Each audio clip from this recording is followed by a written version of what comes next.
Welcome to মা বেটির রান্নাঘর। আবার চলে এসেছি আমরা। তো আজকে কিছু স্ন্যাক্স নিয়ে এসেছি, কিছু বানাবো আমি, কিছু বানাবে মা।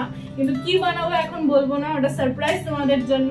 তো আমরা আস্তে আস্তে এখন স্টার্ট করছি, তোমরা দেখো।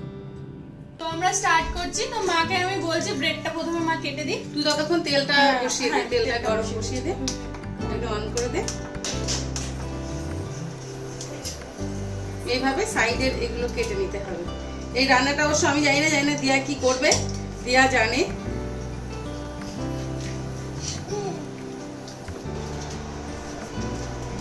তেলটা যতক্ষণ গরম হোক, তো এগুলো হচ্ছে এরকম করে স্লাইস করে মা কেটে দিয়েছে। এবার আমি একটা পর একটা স্টেপ করব, তোমরা স্টেপটাকে ফলো করো। প্রথমে আমি আটা বেললি যেটা, সেটা দিয়ে প্রথমে আমি এটাকে হালকা করে বেলে নিব। হচ্ছে এটা হালকা পাতলা টাইপ, আমার সুবিধা।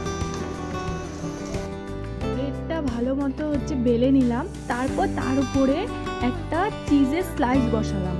তারপর ওটার মধ্যে যে পনিরটা টুকরো টুকরো করে রেখেছিলাম, সেই পনিরটাও ওটার মধ্যে রেখে দিলাম। সঙ্গে রাখলাম একটু চিলি ফ্লেক্সে একটু স্পাইসি টেস্ট আসে, আর আমরা তো জানোই ঝাল খেতে খুব ভালোবাসি। তো একটু চিলি ফ্লেক্স রাখলাম, সঙ্গে রাখলাম অরিগানো হচ্ছে দিলে একটু টেস্টি আসে, সেজন্য অরিগানো দিলাম। দিয়ে সুন্দরভাবে একটুখানি একটা বাটিতে আমরা জল নিয়ে, হালকা একটু জল নিয়ে, এটা জলটার দ্বারা এটা আস্তে আস্তে করে রাউন্ড করে ভাঁজ করতে হবে। মানে দেখো, প্রথমে হচ্ছে প্রথম থেকে শুরু করে লাস্ট পর্যন্ত হচ্ছে আমি ভাঁজ করে নিলাম। নেওয়ার পর একটুখানি জল দিয়ে তারপর হচ্ছে আমি ভাঁজটা ঠিক মতো লাগিয়ে দিলাম। এবার আমি এরকম করে আরও 3-4টা করে নিয়ে আসছি, ঠিক আছে?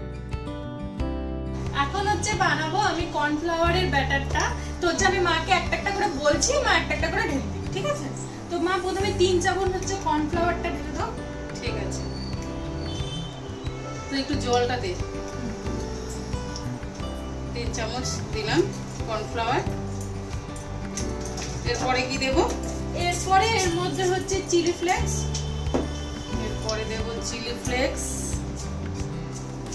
ঝাল আমরা ঝাল পছন্দ করি।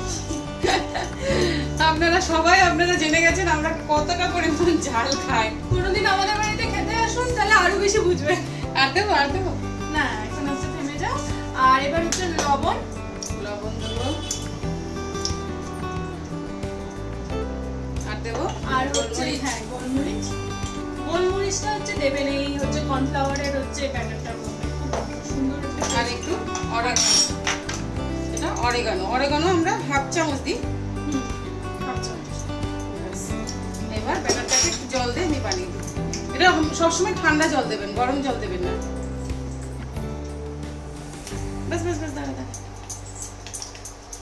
তো আমাদের হচ্ছে যে বাটিটা ছিল সেটার জন্য এই কি বলবো, এই পকোড়াটা বানানোর জন্য ঠিক ছিল না। তো হচ্ছে আমরা হচ্ছে ওই জন্য প্লেটটা আসলে এটা খুব বড়, তো এটা এর মধ্যে মেশাতে সুবিধা হবে, হ্যাঁ, তার জন্য এটা চেঞ্জ করে দিলাম।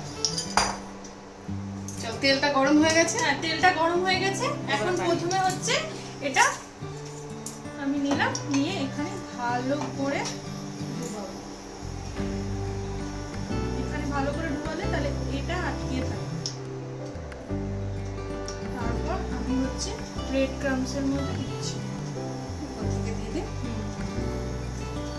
ব্রেড ক্রাম্বসটা ভালো করে দেবেন, তাহলে হচ্ছে মচমচটা সুন্দর। ওইগুলো ডুবিয়ে নে, আমি এগুলো করে দিচ্ছি। হ্যাঁ, এটা করে দিচ্ছি।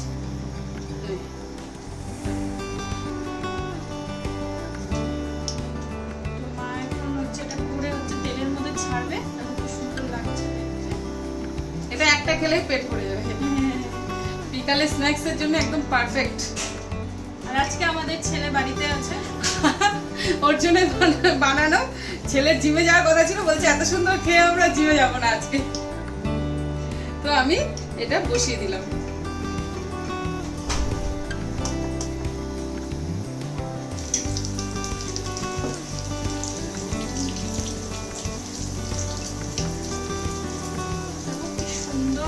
একদম সুন্দর ডিপ ফ্রাই করবে, ডিপ ফ্রাই করলে খুব টেস্টি হবে। আমি বানাচ্ছি হচ্ছে ব্রেড চিজ রোল। তো কারণ জানোই আমাদের বাড়ির ছেলে চিজ ভালোবাসে, বাটার ভালোবাসে, তো চিজ কিছু বানাই। তো আজকে আমি ব্রেড চিজ রোল বানাচ্ছি, দেখো খুব সুন্দরভাবে লাল হয়ে গেছে। এবার এটা তুলে দে। আমি এখন এটাকে তুলছি। আমি তুলে দেবো।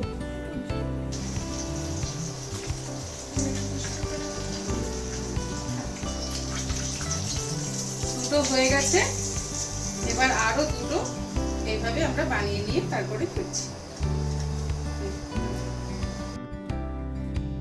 তো আমাদের সুন্দর চিজ রোল তৈরি। তোমাদের আমি ভালোভাবে রেসিপিটা বুঝিয়ে দিয়েছি কোনটার পর কোনটা করবে, আর এটা খুব তাড়াতাড়ি হচ্ছে, বাড়িতে লোক আসলো তাড়াতাড়ি বানিয়ে হচ্ছে খাওয়ায় দাও। ব্রেড আজকাল সবার ঘরে থাকে, ব্রেড থাকে, পনির থাকে, যদি তুমি চিজ না ইউজ করতে পারো তো পনির দিয়ে নরমালি করো, কারণ অনেক সময় চিজ বাড়িতে থাকে না। তো আমি বানালাম চিজ রোল, সেজন্য আমি চিজ দিয়ে পনির দিয়ে সুন্দরভাবে ঝাল ঝাল করে বানালাম। তোমরা ঝাল করেও বানাতে পারো, যেভাবে ইচ্ছা বানাতে পারো। টেস্টি মুচমুচে ব্রেড চিজ হচ্ছে পকোড়াটা তৈরি। আমরা এখন এটাকে খাবো, কারণ এটা ঠান্ডা হয়ে গেলে এটার আর কোনো টেস্ট পাবো না আমরা। তো আমরা এখন চলে যাচ্ছি। তোমরা সাবস্ক্রাইব, লাইক, কমেন্ট করতে একদম ভুলো না। আমাদের চ্যানেলটাকে লাইক, সাবস্ক্রাইব করে দাও। আমরা আজকে চলে যাচ্ছি, টাটা।